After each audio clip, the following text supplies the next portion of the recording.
missing someone.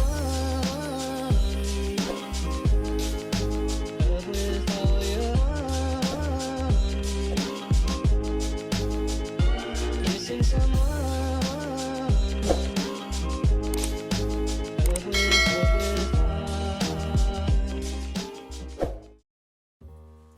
Hi guys, welcome back to my channel. So today I have a new client who came in for a gray blending consultation and appointment. And so when she came in to me, she explained to me that her hair felt way too light.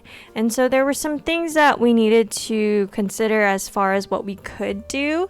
So I normally don't love to low light if you have seen my other gray blending videos, just because any type of low light is going to fade if it's on previously lightened hair.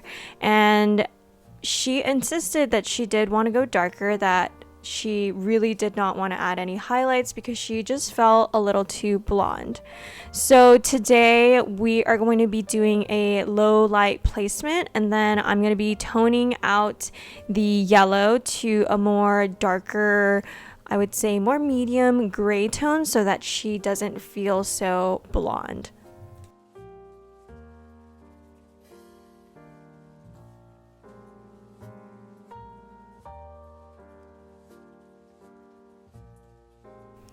So for this low light placement, whenever I do any type of low lights, I try to see it in a way that I'm doing the reverse of what I would be doing if I were to do like a balayage or highlight. So since we are adding in darker tone into it, I want to think of it that less is more. So I don't want to overly low light because then it'll just make it too dark. But I want to put in enough to where she feels like she has enough dark and dimension. And then also I do want to try and formulate a color that will best match what she's going for. So she wants something that is going to blend with her natural gray. You can see she has beautiful salt and pepper. In the back, it is a little bit more of a half and half of salt and pepper, and then as it gets towards the front of her face, it does get a little bit more on like a salt, like there's a little bit more white than gray in those areas.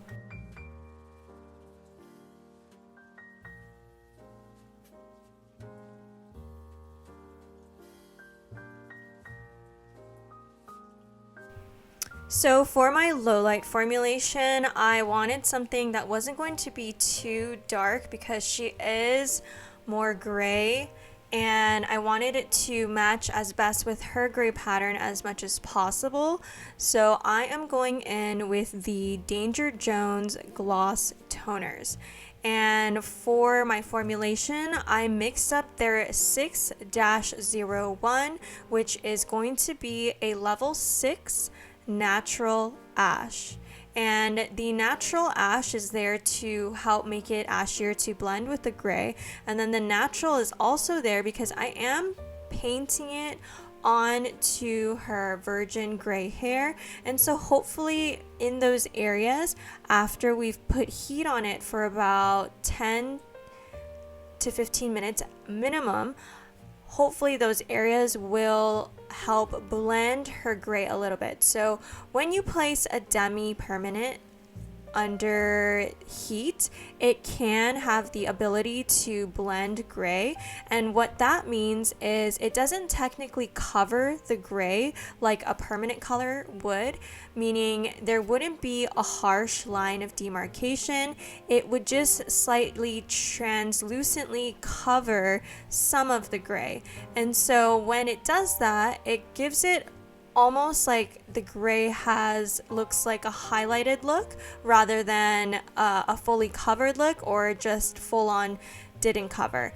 And so I opted to do it this way because we did still want to blend her roots, but not have something that was going to give too much of a harsh grow out.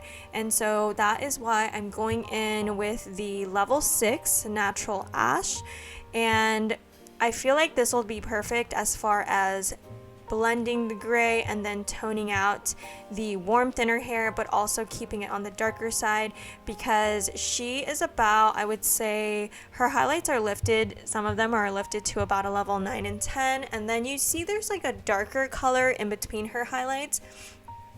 I believe the last hairdresser who did her hair also used a low light. I'm not really sure what formula she used, because it really did kind of stay and cover some of her highlights and grays. So it's hard to tell for me, for instance, to see if it's a permanent color or if it was a demi. But based off of the look of it, it really looks like it stayed. And if she did put it under heat and it was a demi, then it really did kind of cover her gray. But I am going in with a level 6 because I don't want anything too dark again, because she has majority salt and pepper, and I didn't want something that was going to be too dark. I felt like if I used anything darker than a level 6, even though we're adding in the lowlights, I feel like it might give a darker or harsher grow out. So I opted to do a level 6 because I felt like that was a good level to where if it did start to cover her gray a little bit, at least the grow out wouldn't be as harsh as it would if it was like a level 5 or a 4.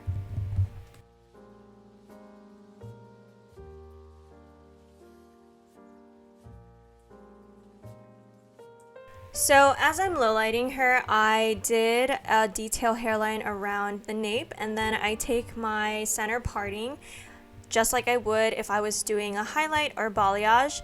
The only difference is, since these are lowlights, I am taking pretty big sections in between, so meaning I'm leaving a lot of negative space, more than I would for a highlight, because I do want to just subtly add these darker pieces in, and then later we'll tone everything down.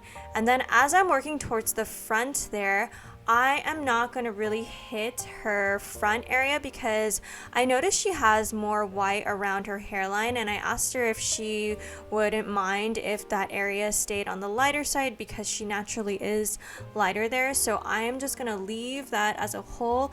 You can see I weaved that last foil that I'm going to be doing like as I get closer towards the front, but everything else behind that are pretty much just slices for the application.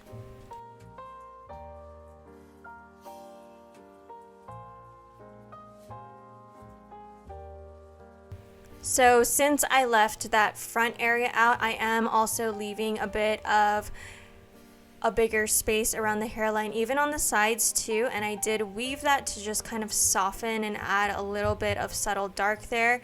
And then I'm going in above the hairline as well, and adding in a weave above the ear, a little bit higher than what I would normally do for a highlight, because again, this is a low light formulation and not a highlight. And so after that weave above the ear, I'm going to be taking, I would say, about an inch up and slicing and adding in my darker pieces.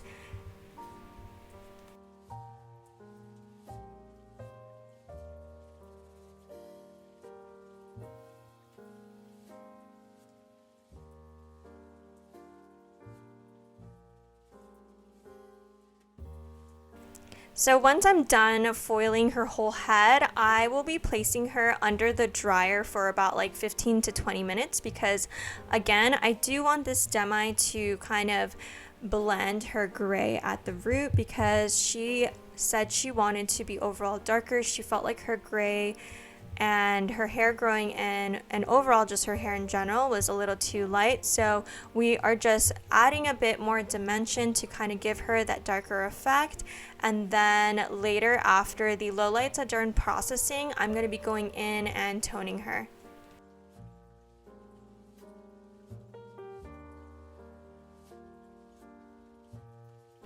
So now I'm going in with some rapid toners. I did a mixture of a silver, moonstone, and icy from the Pulp Riot rapid toners, and I applied it to the mids of her hair first, brushed it out and then applied it all over, and you can see it's processing really well. I feel like it looks very salt and peppery and just blends really well with her natural.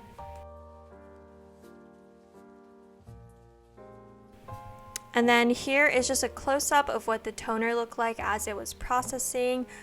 What I'm looking for when I'm letting my toner process is to see just the slightest bit of hue of violet tone. That's when I know all the yellow is pretty much toned out, and once we dry it is going to look more gray and silver.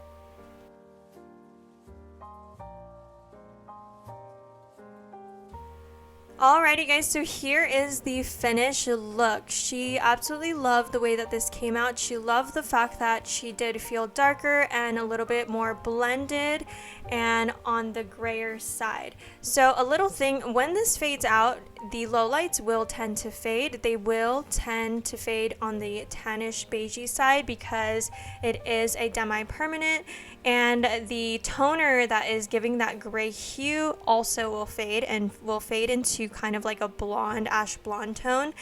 She can maintain the color at home with some purple shampoo, but overall she will need a touch-up with the lowlights and toner in about like at least 10 to 12 weeks.